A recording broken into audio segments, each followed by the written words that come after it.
আসসালামু আলাইকুম রহমতুল্লাহি বারাকাতু।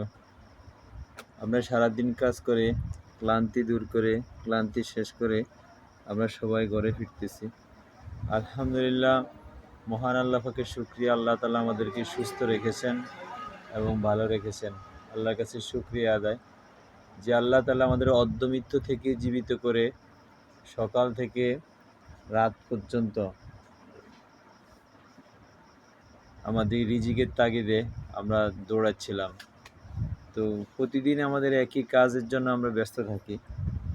তো আমি বলবো একটা কথা, সেটা হচ্ছে এই আমাদের হায়াতে জিন্দিগি কত, শেষ কত হয়েছে, আর কত বাকি আছে।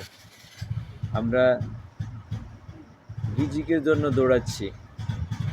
আমি গতকালকেও বলছি, আগেও বলছি ভিডিওতে, আল্লাহ তাআলা আমাদেরকে রিজিকের জন্য তিনটা জিনিস ভাগ করে দিয়েছেন।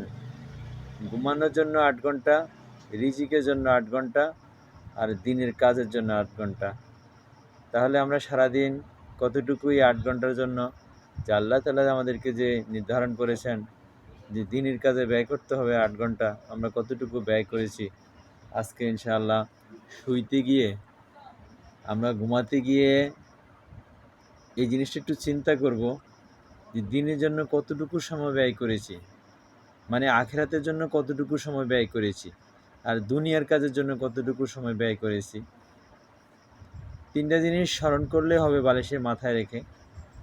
কতটুকু কাজ আজকে ভালো করেছি, কতটুকু কাজ খারাপ করেছি, কতটুকু কাজ আখিরাতের জন্য করেছি। এই তিনটি জিনিস আজকে আমরা ইনশাল্লাহ স্মরণ রাখবো বা মনে করব। যদি কোনো কাজটা ভালো করে থাকি, ওই ভালো কাজটা ইনশাল্লাহ আগামী দিন আরেকটু ভালো করার জন্য চেষ্টা করব, ওরকম ভালো কাজ করার জন্য। আর যে জিনিসটা খারাপ করেছি, ওই জিনিসটা কিভাবে বর্জন করব, সেটা আগামীকাল, যতটুকু আজকে খারাপ করেছি অতটুকু আগামীকাল কম করতে হবে। একবারে ছেড়ে দেওয়া যাবে না, ধীরে ধীরে ছেড়ে আসবেন। শেষ কাজটা হলো আপনার আজকে আখিরাতের জন্য, নিজের মঙ্গলের জন্য কতটুকু ভালো কাজ করেছি, সেই কাজটা আগামী দিন আরও একটু বেশি ভালো করব, তাহলে আমার আখিরাতের জন্য ভালো হবে।